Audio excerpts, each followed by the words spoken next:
So good morning, everybody. Hello, hello. Welcome. Thank you all for coming into this session today. Can everybody hear me all right? Yeah, you're picking me up okay. Do come forward if you want to, because you're far, far away. Don't be shy. So just let these last people come in and take a seat. Make yourself comfortable.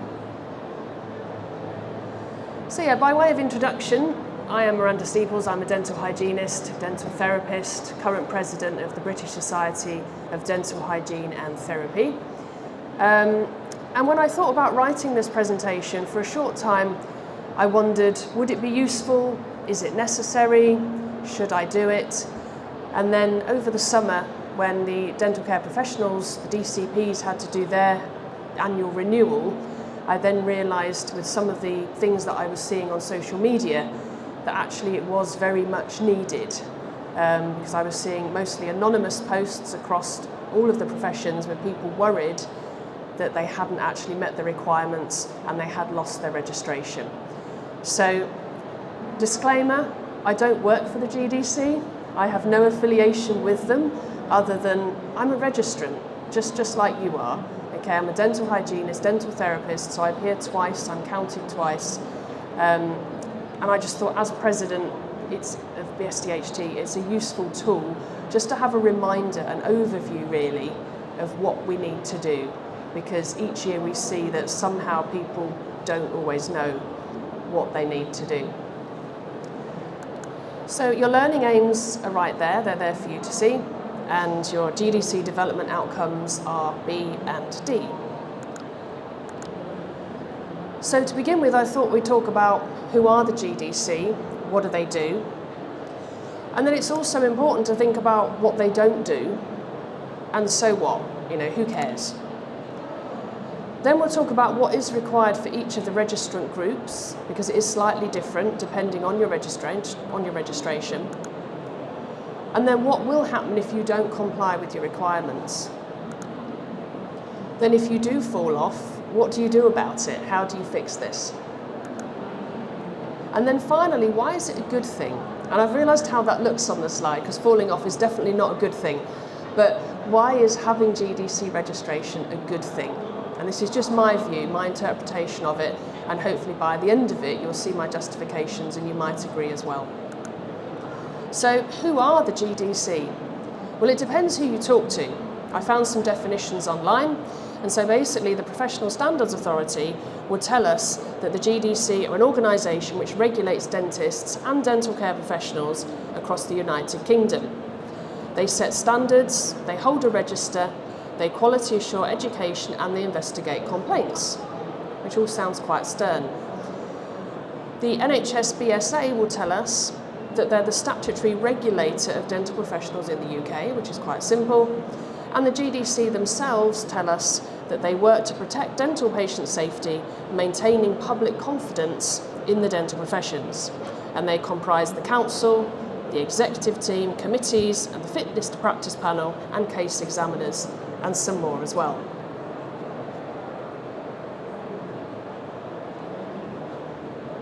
You okay? All right, okay. So, what do they do? They are the UK-wide statutory regulator of more than 120,000 members of the dental team. Their primary purpose is actually to protect patient safety, that's what they're there for, and also to maintain public confidence in the dental professions. And they achieve this in a number of different ways. So they register qualified dental professionals.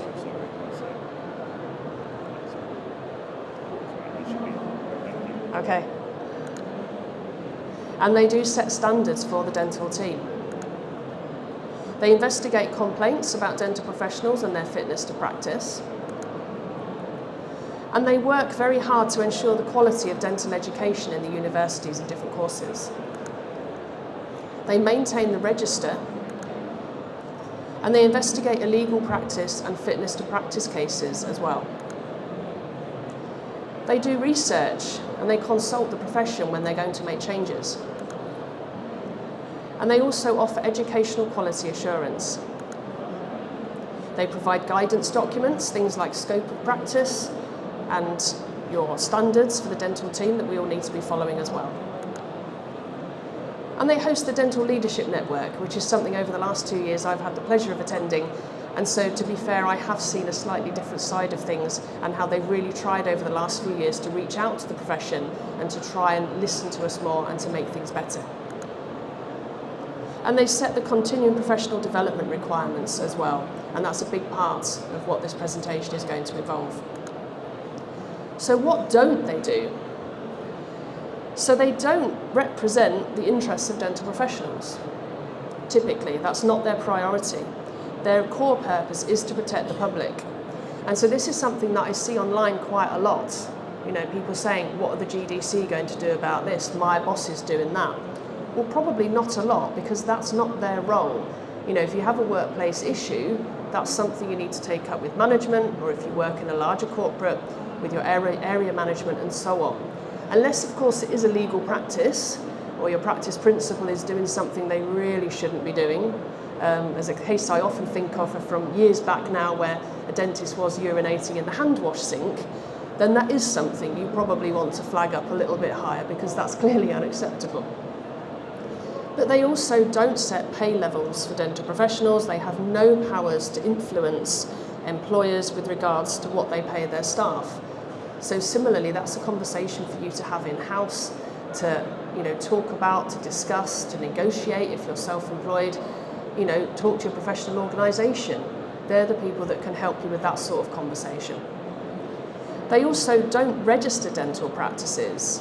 They're not involved in, is the ceiling falling in, is there mould in the bathroom? That's nothing to do with the GDC. The CQC might want to look at that. They're the ones who look at the patient journey, how patients are treated from that first phone call through to their treatment, but typically that isn't really something that the GDC will look at. And they don't have any responsibility for workforce planning. That comes down to the current governments across the different nations. The universities, they all talk together and they sort this out. The only thing that the GDC are doing at the moment that's new and different is that they are helping to facilitate our overseas colleagues with the provisional registration, and that's just because the government has asked them to do this. It's a new thing, they haven't done it before, but this is something that they have been asked to help with this year.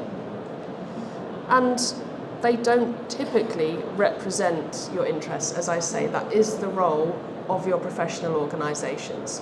So depending on your registrant group, a lot of them are here today at this show and say, I'm here from the British Society of Dental Hygiene and Therapy. So if you're a dental hygienist or dental therapist, come join us if you're not already. And even if you're not, you're more than welcome to join us. We welcome all members of the team. Okay, sorry, this is repeating. Just flick that through. Okay, so why does any of this matter? So if we look back in time, and this is the only part, I should say, that is not actually freely available on the GDC website. So these next couple of slides were taken from when I did my master's, when I looked at the professionalisation of the professions, and I thought that this was quite relevant to bring this in today. Everything else, apart from these next couple of slides, is available on the GDC website. You just need to look for it, perhaps you need to know where to look for it.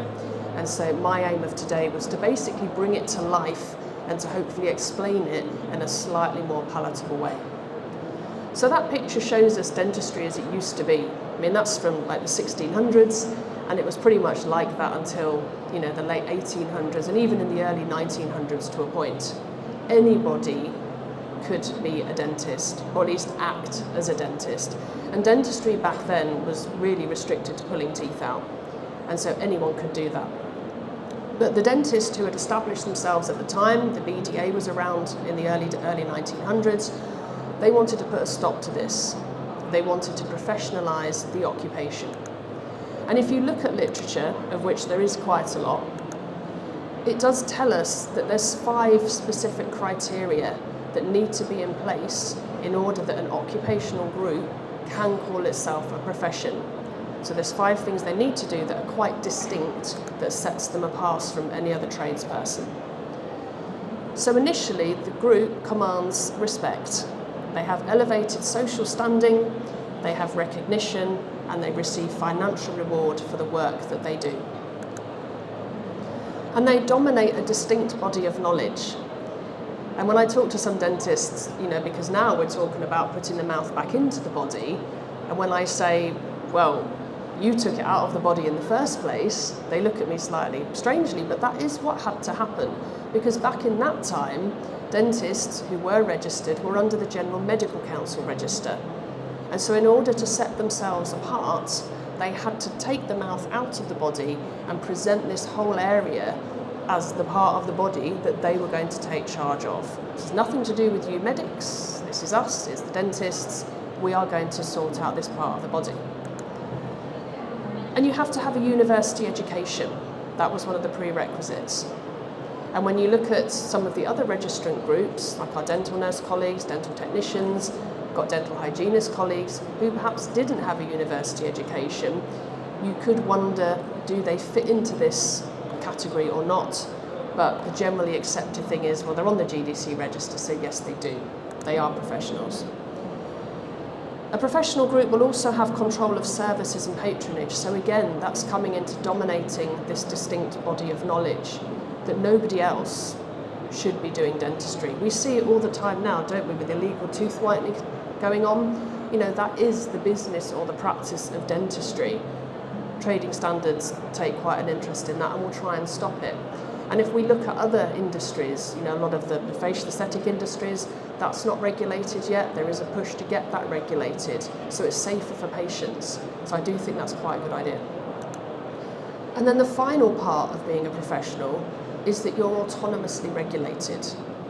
You self-regulate, so you are dentist regulated by dentists by having your own regulatory body. So in 1921, the first Dentist Act came in that actually controlled the Act and the title. So prior to that, there had been a Dentist Act which had protected the title, or the word dentist, but there were still people carrying out the practice of dentistry, pulling out teeth, but just calling themselves by a different name. So it took till 1921 for the whole thing to be protected and to close that loop. So that's only just over 100 years ago that dentistry was finally protected in its own right.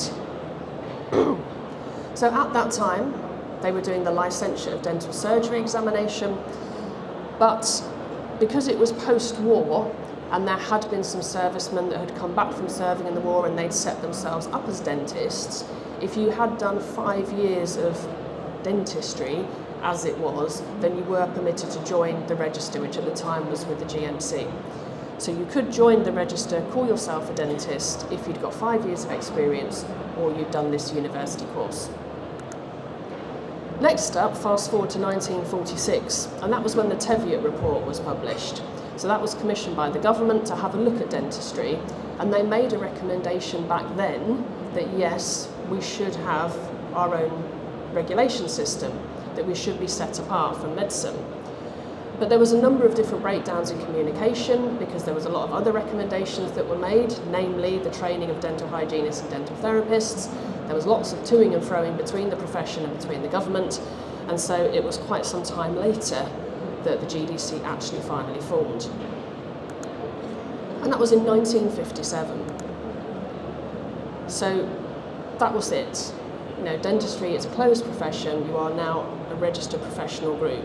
In the meantime, the dental hygienists had already started their training at the Eastman in 1949, and then it was a couple of years later in 1960 that the dental therapists started their official training as well. And then it's a big jump, 50 years to 2006, when it was decided that all of the other groups within dentistry should also be on the register. For dental hygiene, we'd had almost like a voluntary register where we could be enrolled from the 1970s, but it was 2006 when it became right, you're all joining the register, and it was 2008 at the time that finally happened. And for those of us who are not dentists, as you can see, our group name changed quite a few times over the years, and there's still some people now who are not keen on dental care professionals, don't have a huge issue with it in a way, but we are distinct in our professions and in what we're able to do. But I know for the ease of registration, That's just how it is at the moment, but maybe it will change, who knows. So what must you do annually? Well, you need to pay your annual retention fee. So if you're a dentist, that's by the end of December, and if you're not a dentist, it's by the end of July. And you can set up a direct debit. If you're someone who's a little bit chaotic in life and forgets things and has to have reminders on your calendar and on your phone, just set up a quarterly direct debit. It's so easy. That's what I've got. And then you don't have to think about it because it's just done. You're going to check your statements, I assume, monthly, especially if you're self-employed, you'll be doing your accounts. So just make sure that it has gone out each quarter. But, touching wood, I've never had a problem since I've done it this way. You've got to make your indemnity declaration. It's literally ticking a box, but you would be surprised how many people don't tick that box. We'll find out later on. And you can't just tick the box, obviously. You do have to make sure you've got it in place, either appropriate insurance or indemnity for the work that you're doing.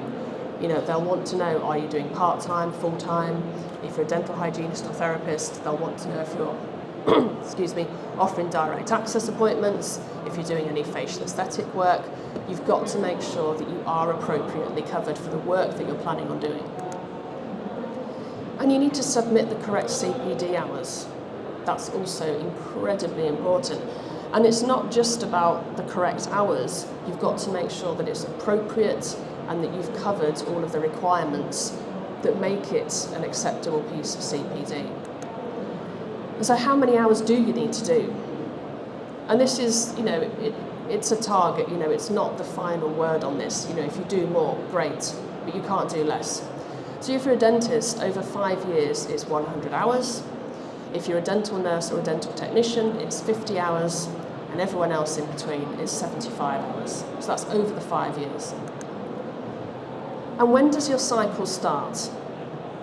So it begins at the start of your first full year of registration with the Dental Council. For dentists, that's the beginning of the year, 1st of January, and for our DCP colleagues, it's the 1st of August. So we've just had ours recently. And if you want to take a break, you can. You absolutely can. That could be for maternity or travelling, or you just simply need a break. But if you want to stay on the register, you will need to carry on with your CPD. And quite often we get inquiries about, well, can't I just stop? Can't I just come off the register? I don't want to pay. But in reality, it's £96 a year if you're a dental care professional, and it's a lot of hard work and effort to get back onto the register, even if if you've just had a break for the sake of a few months. So it's actually better and easier just keep it on, because then it's always there if you want it.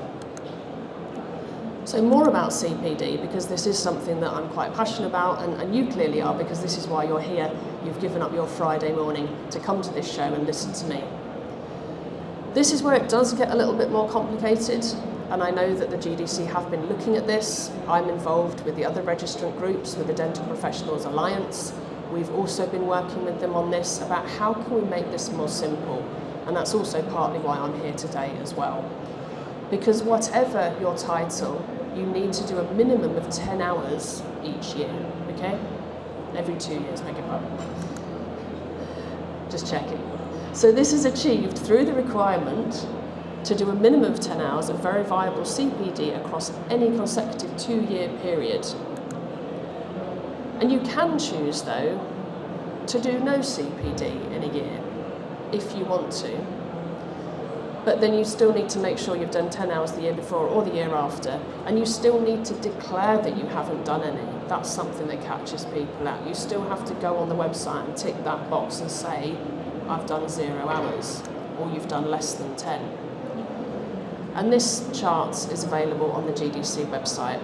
I won't talk you through it, because it's very hard to talk you through, but yeah, by all means take a picture or go on the website and you can have a look at it and digest it at your leisure. In very simple terms, this is the one to take a picture of. I've seen a few pictures, so please feel free. I made it nice and big. For the sake of just less of a headache, because frankly this is what I do, just do this. Don't mess about with 3 hours here or 0 hours here. If you just do that as an average every single year, you're not going to have a problem. Okay, just keep it simple, just do this and you'll be fine with your CPD. So quick question for you, and you're quite lucky really because that light is dazzling.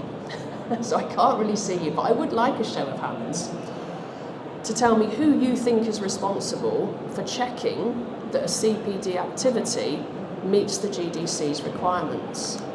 Is it the CPD provider, or is it you, the person who's taken that course? So if you think it's A, the CPD provider, give me a wave. Thank you. And B, if you think it's down to the person who takes the course, give me a wave. Okay, correct answer. It is down to you. So the GDC do have guidelines. It's all there for the taking if you choose to read it, if you're a CPD provider, of the recommendations that they would like you to have. But ultimately, it's down to you. So there's so many course providers out there, but it is down to you to check the credibility of this person. Do they know what they're talking about? Are they qualified? Has it been quality assured? And so on. Now, as I said, all of this has been lifted directly from the GDC website, so you'll be fine today with this one. So what does need to be on a certificate? Loads of stuff. It could be physical, it could be electronic. It needs to have the subject, the learning content, aims, objectives. It has to have your development outcomes that the GDC require. The date, to make sure it fits in your cycle. The total number of hours that it's included. Your name and your GDC registration number. I remember years back when I first started, we were doing basic life support in the workplace, and we were given printed out certificates that we had to write our own name and GDC number on. And I was newly qualified, and so I was, fresh out of the box and I knew what I was doing. And I had to go to my principal though and say, look, I'm really sorry, this certificate's not going to cut it. And they weren't very happy. Well, what do you mean? Why? What's wrong with it? I said, well, my name is not printed, my GDC number's not printed. If I have to submit this, they're not going to take it, because anyone could have written that. I could have just knocked it up on my laptop at home. And so we then had to send them all back and get it changed. But this is the thing, it's your responsibility. You have to check that it's correct. So it has to be quality assured. It's got to be traceable, basically, where it's come from. But sometimes you might not always be able to produce a certificate, because it might be, say, like if you've done a master's programme or some other form of study, or you might have done something overseas. And so there is a mapping document available which you can then track it across. But you need to keep all of this as well. You can keep it electronically, you can print it out and keep it in folders. It really doesn't matter, but you must keep it. You can't have a clear out at the end of your 5 years and think, brilliant, I'm done with that, stick that in the recycling. No, you have to keep it for at least 5 years, just in case it's called upon and you need to show it. And that's a picture, that's the one to take the picture of. That's an example layout of what needs to be on a certificate. But again, it is on the GDC website. So what if you're running out of time? If you get to coming up to renewal and you think, oh my goodness, I know I'm a few hours short, there's a grace period, which not many people know about. And to be fair, I only found out about this a year or so ago. So what this means is it is available to you, but only in the final year. So when you're in your 5th year and you're about to come to that end of that cycle. You can then request to do this. You need to contact the GDC and you can ask for more time. But you can't do it more than 6 months before, but you have to do it before the deadline. So it's a little bit like when you're at university or when you're doing any other course of study and you've got an assignment due at 5 o'clock on the Friday. You can't then, you wouldn't contact your tutor at 9 a.m. on Monday and say, I'm really sorry, I've missed the deadline, can I have more time? No, you can't. You have to do it in advance. Say, look, really sorry, not going to make it, can I have more time? May or may not be approved. Usually it is approved, but it is down to the registrar to agree to do this, and you need to keep a paper trail of this. Don't just ring up and have a phone call. You'll need preferably an email paper trail that you have actually done this. And yeah, you will then need to explain why you need that extra time. But if you're a temporary registrant, unfortunately, you don't get extra time at the moment. So it's only if you are a full GDC registrant that you can apply for a grace period. So another quick question for you. I won't get you to do a show of hands, but it's just a comparison. It's a comparative thing just to get you thinking. So if you drive a car, what must you have in place each year? Well, you need to have your car taxed, you need your car insurance, and you need an MOT certificate to make sure that the car has been checked, it's roadworthy, it's safe to be on the road and around other people. Your GDC registration is no different. It's quite a good parallel, really. And I did steal this from Tom when I met him the other week. You need to pay your ARF, which is no different to paying your car tax. You need to have indemnity or insurance in place, because you wouldn't sit behind the wheel of your car without having your car insurance in place. And you need to maintain your knowledge by taking appropriate CPD for your role. So that's making sure that you are safe, you're up to date, and you're okay to be treating patients. And what if you don't comply? Well, if you don't pay your ARF, it is your responsibility to pay it on time, then you won't be able to practice in the UK because you will be taken off the register. If you don't have indemnity or insurance in place, or you haven't ticked the box to say you have, then again, you won't be able to renew your registration, and therefore you won't be able to work. And if you haven't got your appropriate CPD hours, or made an appropriate statement, or if it's not correct, then again, you won't be able to work in the UK. So if you do fall off, what can you do about it? Well, in the first instance, don't panic. We are only human, mistakes are made, but hopefully by the end of this session, you'll be going home and you'll be able to put some things in place to stop this happening. You do need to inform your indemnity. They might be able to give you some support, and also just to tell them that this has happened and you're not going to be working for the foreseeable. And then obviously when it is all sorted, tell your indemnity that you're back on again. And get in touch with the GDC. Give them a call, give them an email. You can appeal against the decision. You can make the payment to restore yourself to the register. And how much you pay will depend on where you are in the cycle, where you are in the year, as to how much that is. So if you want to apply to do this, you can just do an online form, and that's fine. And when you've done that whole process, you will then get a personalised application form to complete, and then you submit that with all your supporting documents as well. If you have been on the register, off the register for 12 months or more, or you've been previously removed for not having done your CPD, then you will need to send in all your CPD evidence. They will need to see this, that you've done it. And that's your PDP as well. They'll need to see evidence of that. However, since the summer of last year, if you've been off the register for less than 12 months, and if prior to that you've always kept up to date with your CPD, then they have brought it in to facilitate this, that you can just sign the declaration to say that you are okay. You won't have to send it all in. So that's why it's another good reason just to keep up to date with your CPD as much as you can. And so was this a big problem this year? Well, I have focused on dental care professionals because we're the most recent group and that's my group. So in terms of the ARF payments, as you can see, over 2,000 dental care professionals, that's across all the different groups, across the 6 registrant groups, were removed for non-payment of the ARF this year.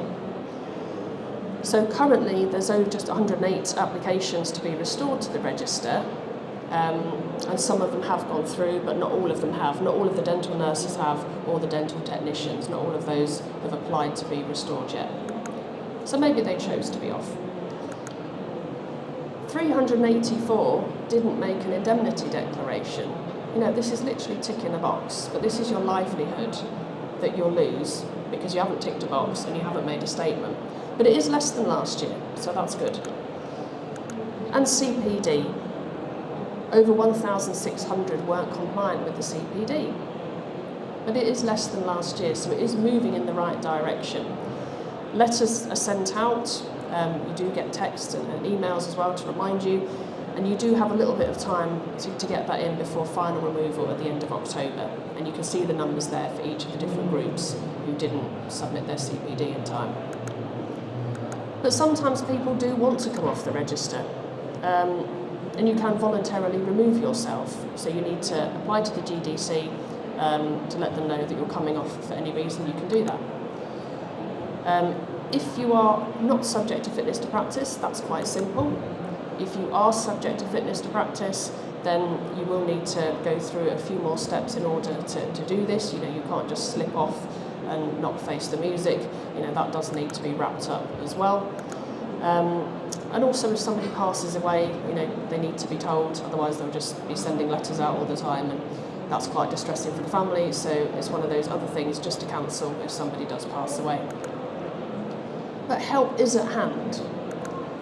So if you go on the GDC website, which, like I say, all of this has been taken from, there's a lot of enhanced CPD supporting documents. There's a whole PDF, it's about 8-10 pages long, that's the front cover of it. And it's got loads of stuff in there. It's got a template, it's very easy to follow, you can track your CPD, you can do your reflections as well on there. It's got a template for a personal development plan, which again covers all the things that you need to do with your reflections and what you're going to do next. Yeah, that's on there as well. And there's a sample CPD certificate, which I showed you before, but there it is again. So that's on there as well, just to double check. And if you do need to do any mapping, then that's on there as well. So that's typically, for me, I've done some courses overseas, and I know that their certificates aren't appropriate. So you can go online, look at this document and map it across to check, and then you can contact the course providers and they can fill in any gaps for you. And I mentioned the DPA earlier, the Dental Professionals Alliance. So we're the group of all the presidents and chairs of those who are not dentists. We produced a Mythbuster. Now the GDC did have a Mythbuster on there, but we didn't really like it. We thought it was still a little bit complicated. So we looked at questions that our members have typically come to us with. It's about 14 questions on there, like Q&A. If you search on the GDC website, you'll find that, and that's got some common questions and answers, so you don't have to trawl through the whole website. If you find that document, you might find the answers that you're looking for. And so why is all of this a good thing? Now, this is only my opinion, but it's what I took from when I did my Masters, which I talked about earlier. I think it's a really positive thing. And because I've come to realise the last few years, it's not open to everybody around the world. Certainly as a dental hygienist, there's some countries that we're not recognised as professionals, and dental nurses as well, and possibly other groups. So being registered, it demonstrates that you do have skills and knowledge, that you're safe, that you can practice in your profession effectively as well, and that you're up to date. So there it is, your skills and knowledge are up to date. CPD is also an opportunity to learn new skills. That's not technically under CPD, but sometimes you can weave it into your CPD. But I mean, why not? You can still do an activity and learn for learning's sake, even if it's not to tick a box. You know, we're here for lifelong learning, aren't we? And sometimes it's free to access. You know, I know, for example, I was talking to the guys at the Probe just down the road. They're next to the GDC stand, actually. They've got loads of free-to-access CPD. I only found that out this morning. And if you're a member of a professional organisation, they will also help you with your CPD requirements as well. And often it's tax deductible. If you're self-employed, if you're an employee, sadly not so. But if you're a self-employed registrant, it is tax deductible, as is all of the other stuff that supports that. And it's a great opportunity to network and also to catch up with friends as well. And with this in mind, it's a shameless plug for the BSDHT, but why not? It's my stage. So we offer tons of CPD for our members. It is a member benefit. You can do all of your hours just with what we offer you. And the other professional groups will do the same as well, with journals, webinars, regional study days, things like that. And this is our national conference at the end of next month. And even if you're not a dental hygienist and therapist, you are welcome to join. Say other groups are out there, but that's my group. So there's your references, but it is all on the GDC website pretty much. And that's me done. So thank you ever so much for listening. And if you have any questions, I'm happy to take them.